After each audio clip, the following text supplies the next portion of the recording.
eu quero ser feliz. Eu sempre pus a felicidade lá na frente como meta. E tudo que tinha do lado eu fui arrumando, ajeitando, me direcionando para lá, para a felicidade. Meus pais. Meu pai morreu com 94, minha mãe com 99. Eu podia dizer, tudo bem, tem ainda um bom tempo para passar a me preocupar com isso. Tem ainda bons anos pela frente. Não é verdade. Os estudos nos mostram que a genética é responsável unicamente por 20% daquilo que nos acontece. Os outros 80% somos nós mesmos, aquilo que nós fazemos e o meio que nós vivemos. Nós temos que ter consciência muito clara que envelhecer é uma certeza. Envelhecer bem é uma escolha. Eu comecei a fazer 80 anos com 29. Eu, naquela altura, já era um cara bem sucedido na vida, forte, saudável, mas não era feliz, era muito tenso. E um dia comecei a me sentir mal, senti dor no peito, fui no médico, o médico me encaminhou para um cardiologista, eu fiz os exames, fiz os testes. O cardiologista chegou para mim e disse, isso aí não tem nada por enquanto, mas vai ter. Se você não cuidar de você mesmo, se você não cuidar da sua cabeça, se você não procurar ser menos tenso. E com isso, eu procurei um analista, procurei alguém que pudesse me ajudar e comecei as minhas primeiras sessões de análise, 2 vezes por semana, comecei a procurar entender quem é que era o Abílio.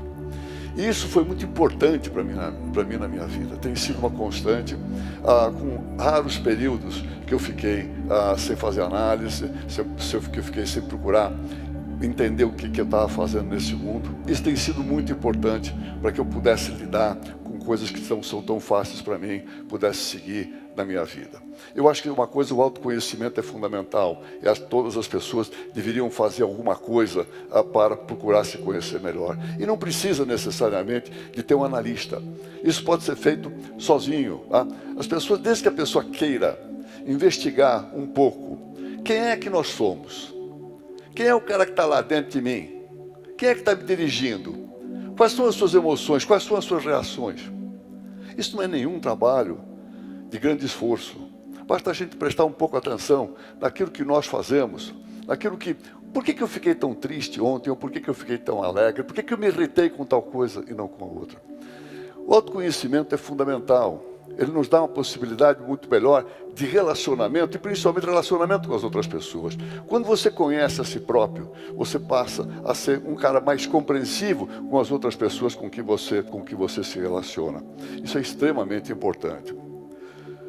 O autoconhecimento nos ajuda também a lidar com o estresse. O estresse existe e uma vida sem estresse seria extremamente enfadonha, seria extremamente boring, não seria uma vida agitada. O estresse existe, mas ele tem que ser colocado a nosso favor e tem que ser administrado. É muito importante nós sabermos administrar o estresse. Como é que se administra o estresse? Parece complicado, mas é muito simples. Vamos combinar com nós mesmos. Dizer o seguinte, eu só vou me estressar com aquilo que foi importante. Com aquilo que é importante, para mim, eu posso me estressar. Esse é o primeiro passo. O segundo passo, então, vamos definir o que é importante na vida. Vamos comprar um caderno de 100 páginas e vamos começar a escrever as coisas importantes.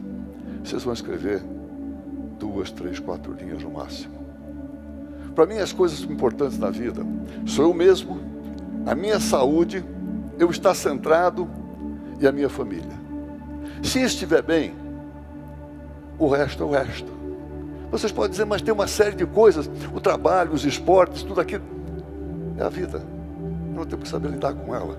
E ter uma consciência muito clara que nós só devemos nos estressar, nós devemos somente, de repente, sair do nosso eixo com as coisas que são importantes. Para mim, o importante sou eu mesmo, a minha saúde e a minha família. Eu, desde muito pequeno, desde a infância, eu tive que conviver com o estresse e aprendi a conviver com o estresse. Eu nasci numa família humilde. Meu pai era um imigrante português, chegou aqui com 16 anos, se casou com minha mãe. E eu nasci numa pequena edícula, atrás de uma pequena vendinha que meu pai tinha aqui, não muito longe daqui, na Rua Vergueiro. Tenho o maior orgulho da minha origem, o maior orgulho da minha família, a maior saudade dos meus pais. Só que a natureza não foi muito boa comigo no começo da minha vida. Eu até 12 anos, eu era baixinho, gordinho, muito flácido, um verdadeiro pudim, muito frágil. E aí meu pai me colocou numa escola, quer dizer, onde, no alto da várzea do Glicério, ficava lá de manhã e na parte da tarde ia para a várzea, ficar convivendo com garotos de rua, realmente garotos de rua mesmo, num ambiente extremamente hostil. Gente, não era bullying não, vocês não sabem o que eu apanhei. Apanhei barbaridade. E meu pai dizia, homem não chora. Se o homem não chora, o que precisava fazer? Precisava dar um jeito de fazer alguma coisa. Aí comecei a procurar como é que eu podia me defender. Encontrei uma academia, uma academia de artes marciais, entrei lá, me matriculei, comecei a treinei muito boxe, competi, tá? E aí, de apanhar, passei a bater. Isso foi importante na minha vida, foi minha introdução ao esporte, mas me trouxe uma dose de agressividade por muito tempo, que eu tive depois dificuldade de lidar com ela, né? e procurar administrar essa agressividade. Mas isso me introduziu ao esporte, e o esporte sempre foi muito importante na minha vida. Tenho alguns títulos de campeão brasileiro, dos quais eu me orgulho, e sempre foi realmente uma coisa que, para mim, foi muito importante, não só o esporte em si, mas para a saúde e também, mesmo no trabalho, em todos os relacionamentos, todo o endurecimento que ele traz. Nós precisamos entender que o corpo tem limite. E nós precisamos entender bem para que nós queremos o esporte. Eu sempre classifiquei o esporte de competição, esporte de lazer e o esporte para o nosso bem-estar, para a nossa saúde e também para a longevidade com qualidade. Eu, durante muito tempo, dediquei ao esporte de competição. E me dediquei com afinco. Sempre tive uma relação muito clara com a derrota. Eu simplesmente odiei sempre a derrota.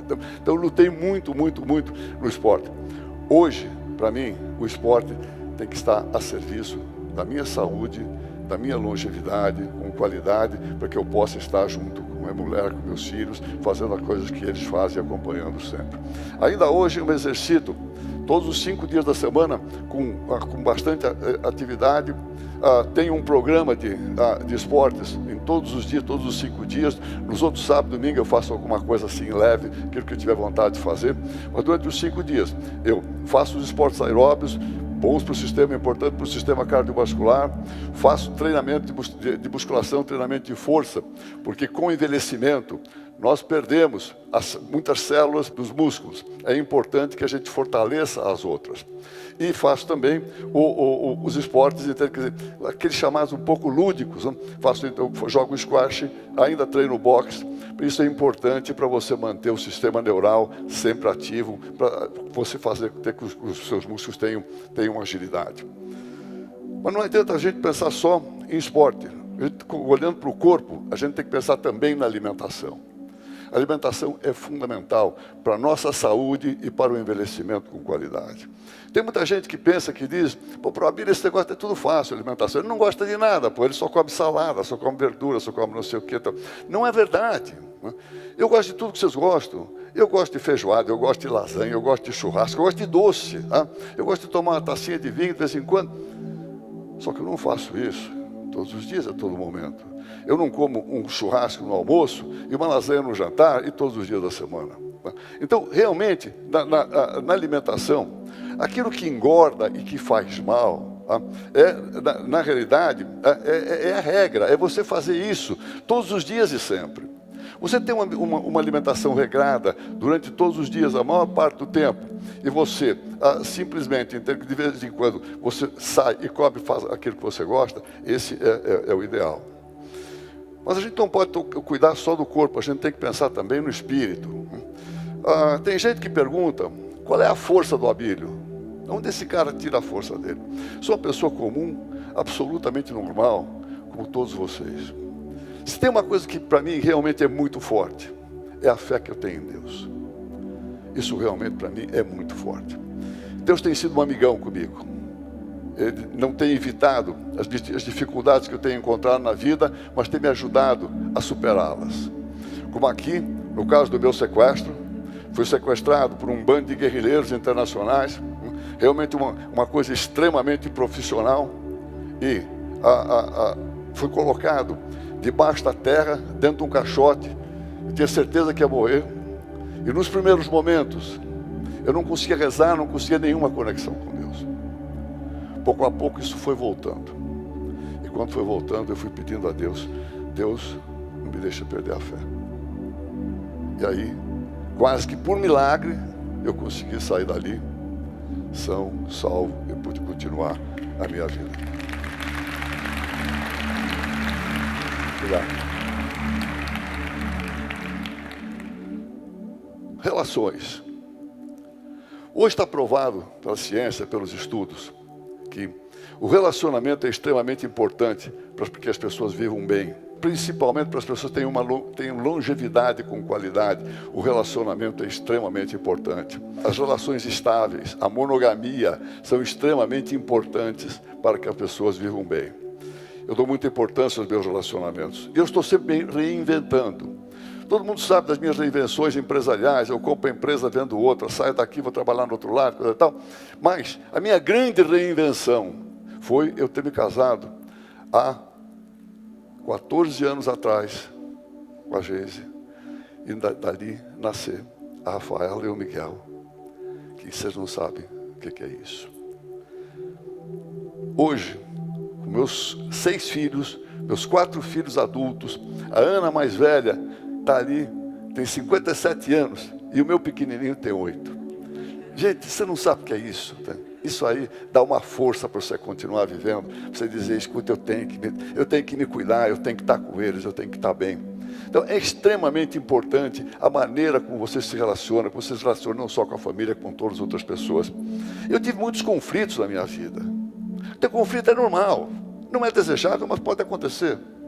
O importante é você ter os conflitos, você saber superá-los. E principalmente, você saber se reconciliar. Você não ficar curtindo ódio, você não ficar curtindo mágoa, você tocar para frente e levar a vida. Nós temos que ter uma consciência que nós somos uma pessoa em 7 bilhões de pessoas nesse mundo. Embora seja assim, nós somos únicos. Cada um de vocês que está aqui é único. E vocês são insubstituíveis. Porque quem é que vai substituir cada um de vocês? Ninguém. Quem é que vai substituir o Abílio? Pode substituir aquilo que o Abílio faz. Fazer melhor, pior, não importa. Mas ninguém vai substituir aquilo que eu sou. A gente tem que ter consciência disso, né? E aí, realmente procurar não estar aqui de passagem à toa nessa vida, saber por que nós estamos aqui. Eu desde sempre, desde pequeno, eu sempre fiz uma escolha. Eu queria ser alguém. Eu queria ser alguém que passasse por essa vida de uma maneira marcante. Isso não tem relação com o dinheiro, tem relação com a postura na vida. Eu sempre quis ser alguém. E dentro disso, eu criei o meu propósito. Meu propósito sempre foi, minha meta principal, sempre foi a felicidade. Eu quero ser feliz. Eu sempre pus a felicidade lá na frente como meta. E tudo que tinha do lado eu fui arrumando, ajeitando, me direcionando para lá. Para a felicidade. Você diz, mas tem dias que você está mal, você está triste, tem dias que você está infeliz. Não. São coisas que acontecem na vida e você tem que administrar. Você tem que seguir sempre rumo a ser feliz. Além disso, dentro do meu propósito, eu sempre quis aprender e compartilhar.